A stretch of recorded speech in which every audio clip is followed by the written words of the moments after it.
दिल्ली में भाजपा ने एक बार फिर यह साबित कर दिया कि चुनाव कैसे लड़े जाते हैं और कैसे जीते जाते हैं। कांग्रेस तो यहां पर पहले ही पस्त हो गई थी, लेकिन आम आदमी पार्टी का सूरज भी यहां अस्त हो गया।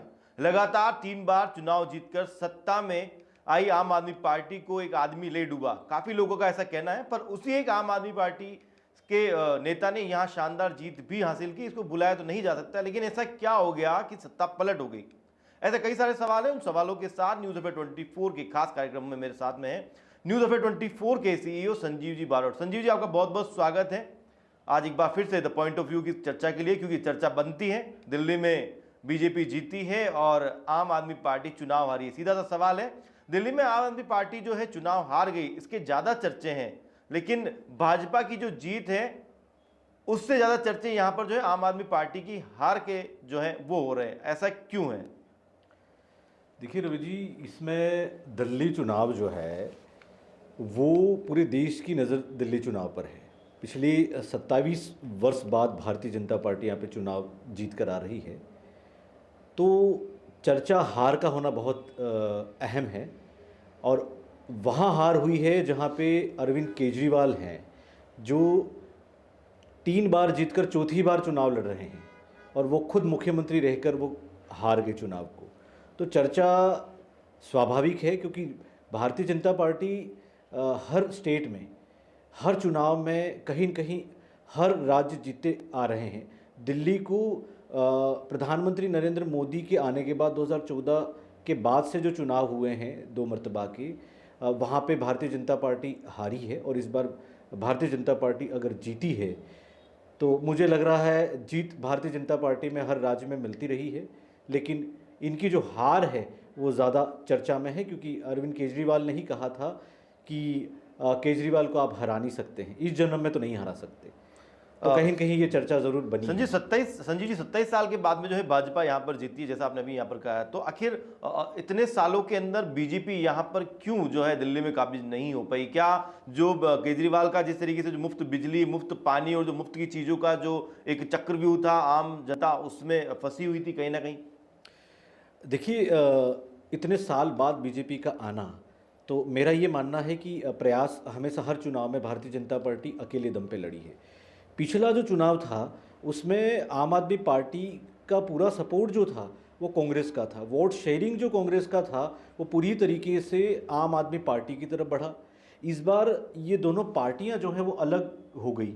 इनका जो गठबंधन है वो देश की राजनीति में बना रहता है। जब स्टेट के चुनाव लड़ रहे होते हैं उस दरमियान कांग्रेस गठबंधन में नहीं होती और एक इंडिविजुअल पार्टी चुनाव लड़ रही होती है। ऐसी सिचुएशन में यहाँ पे ये हो गया कि जब कांग्रेस अकेले दम पे चुनाव लड़ी, तो अकेले दम पे चुनाव लड़ी कांग्रेस, वहाँ पे 0 सीट लेकर आ रही है।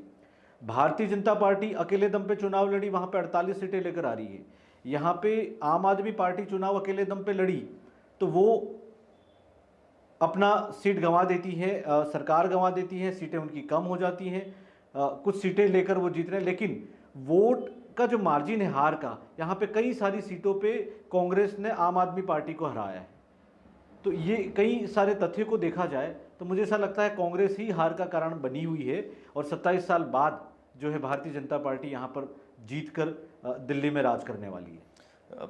संजीव जी, यहाँ पे शीशमहल जो है केजरीवाल का वो काफ़ी चर्चाओं में रहा है चुनाव से पहले भी, और आबकारी नीति भी यहाँ पर जो, क्योंकि आबकारी नीति में जिस तरीके की जो है भ्रष्टाचार हुआ उसको लेकर केजरीवाल का जो जेल जाना है, क्या उनको ले डूबा है? अगर जब बात ले डूबने की हो रही तो हम साथ में साथ ये भी बात करेंगे, महाकुंभ चल रहा है और जब भी ऐसे कोई चुनाव होते हैं, बड़े चुनाव, तो उस वक्त में जो है नरेंद्र मोदी कहीं ना किसी धार्मिक स्थान पर होते हैं। इस बार भी जब यहाँ पर चुनाव हुए तो नरेंद्र मोदी ने जो है महाकुंभ में डुबकी लगाई थी। किस तरीके से जोड़कर देखते हैं इसको आप?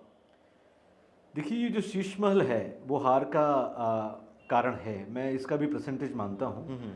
आप देख लीजिए कि ये वो मुख्यमंत्री रहे हैं जो अन्ना हजारे का जो आंदोलन था लोकपाल को लेके, वहाँ पे उन्होंने कई तरीके के वादे किए थे कि अगर हम सत्ता में आएंगे, दिल्ली में हम जब जीत कर चुन कर आएंगे तो हम वीवीआईपी प्रोटोकॉल को नहीं लेंगे, हम वीवीआईपी फैसिलिटीज़ नहीं लेंगे, हम लोगों का दुख दर्द दूर करेंगे, हम लोगों के घर घर तक पहुंचेंगे, उनकी समस्याएं सुलझाएंगे। उन्होंने पहला चुनाव लड़ा था, उन्होंने कहा कि हम यमुना को साफ करेंगे। यमुना आज तक साफ नहीं हुई। बिल्कुल बिल्कुल, जिस जैसे कई तरीके से तरीके की बातें बिल्कुल की हैं। संजीव जी, क्योंकि जैसी बात है, क्योंकि पार्टी का नाम यहाँ पर आम आदमी पार्टी है, तो यही उनकी जो है एक रूपरेखा भी थी और मंशा भी थी। जिस तरीके में उस वक्त तो है, जिस तरीके से कुमार विश्वास भी जो है इस पार्टी के साथ जुड़े हुए थे और कई लोग जो है इस पार्टी के साथ जुड़े हुए थे, लेकिन अन्ना हजारे भी जो है इस वक्त अब इस पार्टी से जो है टूट चुके हैं। क्योंकि जो उस वक्त में इन लोगों ने बैठकर जो चर्चा की थी कि आम आदमी के लिए पार्टी बनेगी, लेकिन जहाँ शीशमहल सामने आ गया तो मुझे नहीं लगता है कि पार्टी जो है आम आदमी की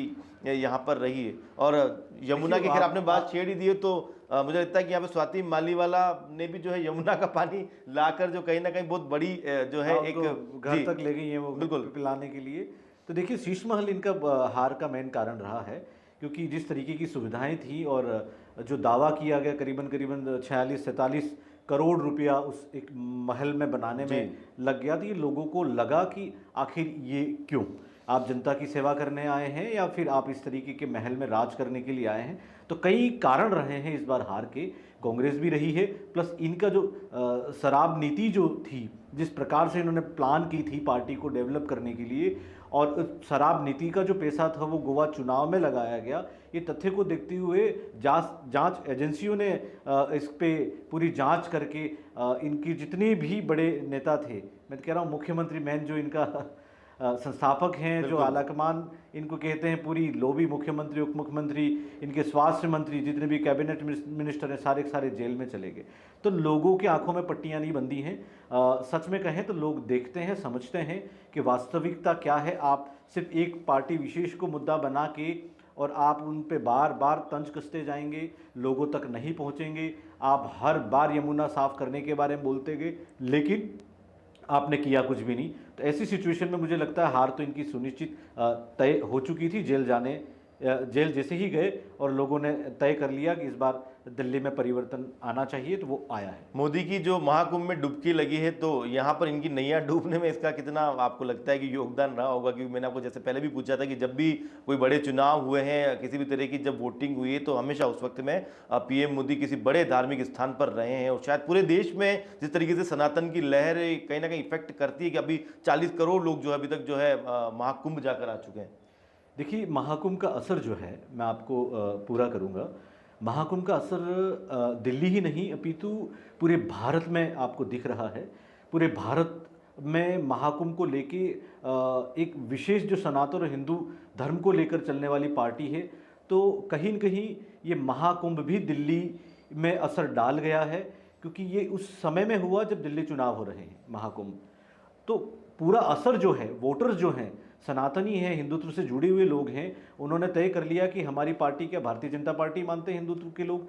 तो कहीं न कहीं जो वोट है वो शेयरिंग इस महाकुंभ को लेकर दिल्ली चुनाव बीच में आना, और वोटरों ने पूरी तरीके से प्रयास किया और वोट शेयर भी भारतीय जनता पार्टी का पिछली बार से इस बार बढ़ा है। तो ये जीत का श्रेय महाकुंभ को भी जाता है। महाकुंभ के अलावा संजीव जी, आपको लगता है कि जो बजट इस बार जो पेश हुआ है, क्योंकि चुनाव से कुछ ऐन वक्त पहले ही जो जिस तरीके से जो बजट पेश हुआ है, 12 लाख तक जो है जो टैक्स है उसको फ्री कर दिया गया, सबसे बड़ी बात होती है एक आम आदमी के लिए, क्योंकि वो ये चाहता है कि हमारी जो गाड़ी कमाई है तो जितना हो सके हम टैक्स से थोड़ा सा फ्री बचे रहें। तो ऐसे में करीब करीब 12-13 लाख रुपए जो है उनको टैक्स में, अगर उनकी इतनी इनकम होती 12-13 लाख, तो नहीं देना पड़ेगा। दूसरी एक बड़ी बात यहाँ पर सामने ये भी है कि क्या आरएसएस ने जिस तरीके से जो है कई सारी बैठकें करी, जो लाखों की संख्या में बताई जा रही है, जो जिस तरीके से तथ्य हैं, तो क्या उनकी भी बड़ी भूमिका रही है? इन 2 पॉइंट्स को भी आप काउंट करते हैं दिल्ली की जीत के अंदर में? जी हाँ, बिल्कुल। बजट भी एक सही समय पे आया है, दिल्ली चुनाव जब हो रहे हैं।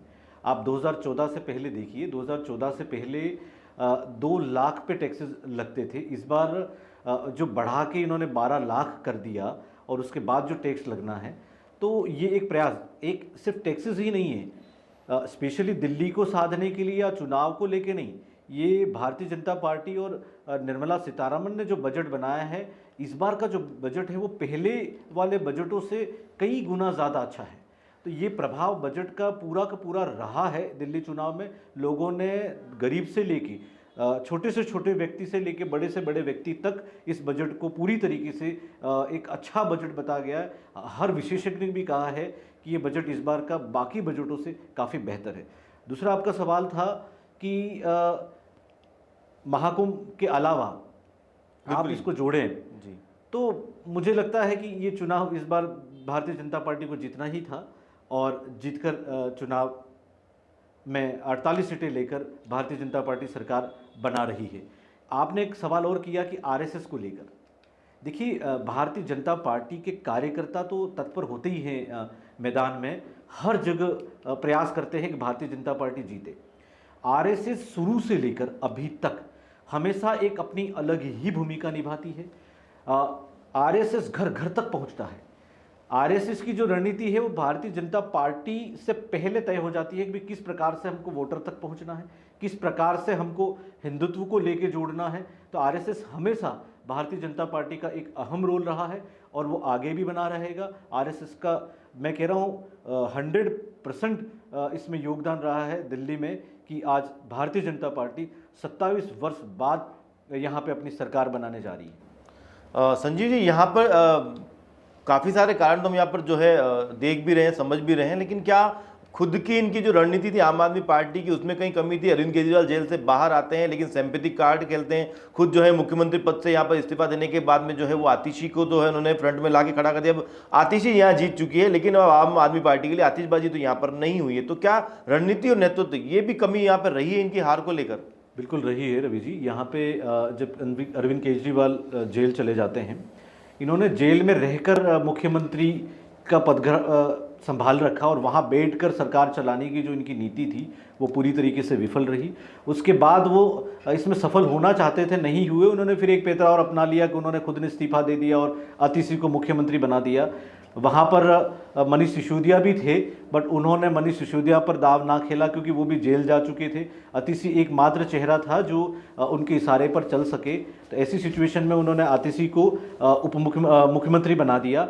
और उसके बाद जो रणनीति इनकी रही है वो पूरी तरीके से सही नहीं, क्योंकि आप जेल जाकर आए हो, आप पर अपराध साबित नहीं हो, पर आप जमानत पर बाहर हैं। तो ऐसी सिचुएशन में मुझे लगता है कि दिल्ली की जनता समझदार है। आपका मुख्यमंत्री जेल जा चुका है, आपके उप मुख्यमंत्री जेल जा चुके हैं, आपका लगभग कैबिनेट शराब घोटाले में जेल जा चुका, आप करप्शन के इतने ढेर में घुस गए। तो जनता जवाब देती है और इसी तरीके से देती है, मतदान से देती है। मतदाता हमेशा अपने आप में आज़ाद होता है, परिपूर्ण होता है कि मुझे किसको मत करना है। तो यहाँ पे दिल्ली के लोगों ने पूरी तरीके से एक अच्छी सरकार चुनी है और एक अच्छा परिणाम सामने आया है और बहुमत वाली सरकार चुनी है। तो इनका जो पार्टी का जो बीच का मतभेद था, 7 विधायक इनके चुनाव से पहले टिकट ना मिलने की वजह से भारतीय जनता पार्टी ज्वाइन करते हैं। तो कई लोग केजरीवाल की नीतियों से आहत हो चुके थे, परेशान हो चुके थे, क्योंकि वो मुख्यमंत्री पद छोड़ने के बाद जिस तरीके से उनकी पत्नी की जो एंट्री हुई है, बाकी भी नेता थे, बाकी कई नेता ऐसे थे जो उनके बाद दायित्व निभा सकते थे, लेकिन उनकी जो धर्मपत्नी है उनको जिस तरीके से साइलेंट तरीके से उन्होंने उतारा और उनके नहीं होने के बाद उन्हीं का वर्चस्व चलता रहा। तो कहीं कहीं नाराज़गी, फूट जो थी वो सामने ज़रूर आई। उसका भी परिणाम रहा कि यहाँ पे वोट शेयर बटा और भारतीय जनता पार्टी जीतकर सरकार बना रही है। वैसे संजीव जी, यहाँ पर जो है कुमार विश्वास जो अपने अपने राम के नाम से खासे प्रसिद्ध हैं, सनातन की बात भी करते हैं और उनका एक बयान है, हालांकि उन्होंने सीधा तो नहीं कहा है लेकिन समझदार है, सब लोग की समझ जाते हैं कि आखिर वो चुनाव के बाद और रिजल्ट जो बाद में आया उसके बाद उन्होंने दुर्योधन की जो है एक उपमा भी दी और ये भी कहा है कि दोस्त ने दोस्त के साथ दगा किया तो उसके साथ ऐसा होना ही चाहिए। इसको लेकर किस तरीके से देखता? आपकी मुस्कान मुझे बता रही कि शायद आपने इस बयान को जो है काफ़ी अच्छे से सुना और पढ़ा भी होगा। देखिए, कुमार विश्वास जो हैं, मैं अगेन अन्ना आंदोलन से जोड़ना चाहूँगा। कुमार विश्वास उनके साथ जुड़े थे, पर वो कहते हैं ना कि सही और गलत की जो परख होती है, सच और झूठ का जो होता है, तो कहीं न कहीं जो एथिक्स कुमार विश्वास के थे वो उन्होंने बना के रखे। कुछ समय तक ये साथ रहे, पर वो समय जो उनका रहा उस दरमियान उन्होंने कई अनगिनत प्रवृत्तियाँ जो आम आदमी पार्टी में देखी, वो उन चीज़ों से सहमत नहीं थे। कई बार वो सोशल मीडिया पे अपने प्लेटफॉर्म पर वो कहते नज़र आते हैं, वो सीधा सीधा नाम नहीं लेते, पर कई बार उन्होंने केजरीवाल और प्लस मनीष सिसोदिया और आम आदमी पार्टी पर कई तंज कसे हैं, कई बार उन्होंने खुलकर भी बोला है।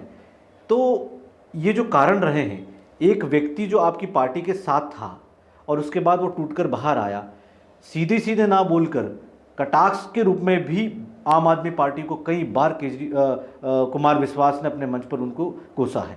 तो कहीं न कहीं ये जो चीज़ें हैं, लोग समझते हैं कि एक व्यक्ति आप एक परिवार से निकल के बाहर जाता है तो अंदर की जो बातें हैं वो सामने आती हैं। तो उस बातों को जो लोगों ने लिया है कुमार विश्वास को, तो कुमार विश्वास भी कई बार अहम रोल निभाते रहे हैं इस जीत की भूमिका में। वो बीजेपी का समर्थन नहीं कर रहे थे, लेकिन उन्होंने जो आम आदमी पार्टी को लेकर जो बयान दिए हैं वो कहीं न कहीं वोटर तक पहुँचे और वोटरों ने एक सही सरकार चुनने में मदद ज़रूर की।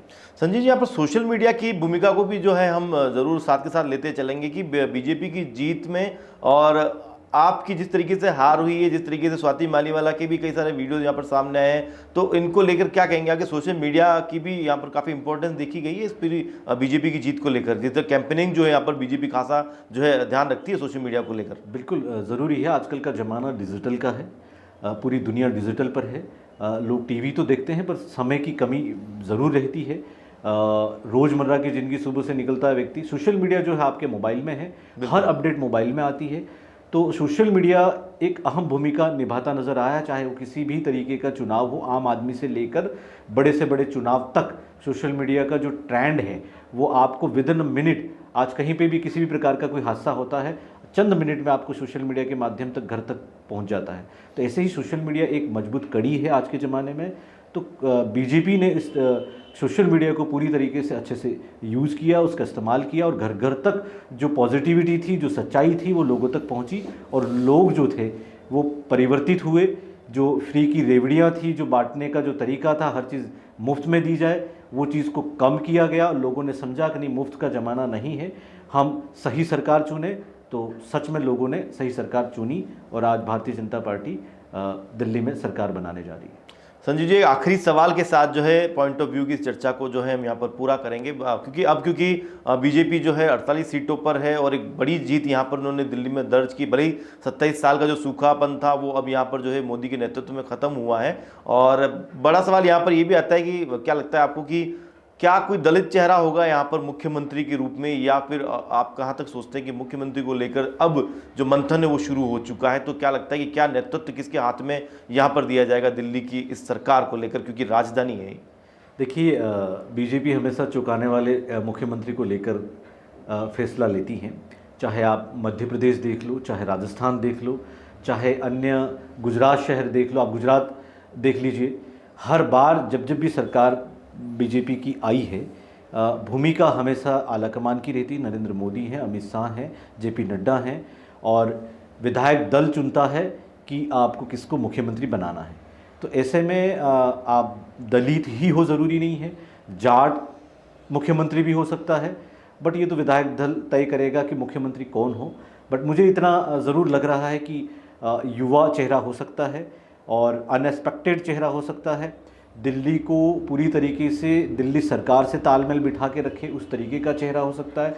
हर व्यक्ति को भा जाए, हर व्यक्ति को समझ में आ जाए, हर व्यक्ति चाहता है उस तरीके का चेहरा हो सकता है। चलिए संजीव जी, बहुत बहुत धन्यवाद आपका। पॉइंट ऑफ व्यू में एक बार फिर दिल्ली में जिस तरीके से बीजेपी की जीत हुई है और आम आदमी पार्टी की जो हार हुई है उसके एक विश्लेषण के तौर पर जो है हमने आपसे यहाँ पर बात करी। तो फिलहाल देखिए किस तरीके से जो है द पॉइंट ऑफ व्यू में द संजीव बारोट जो है हमारे साथ में जुड़े हुए थे, CEO न्यूज़ अफेयर 24 के, और कई सारी चीज़ों को लेकर कि किस तरीके से जो है बीजेपी ने यहाँ पर 27 साल बाद अपनी जीत दर्ज करी है। राजधानी है दिल्ली और क्योंकि पूरा मंत्रिमंडल वहाँ पर बैठता है, ऐसे में बीजेपी का वहाँ पर काबिज होना मुझे लगता है कि देश के विकास को एक बड़ी यहाँ पर गति मिलने वाली है। नमस्कार।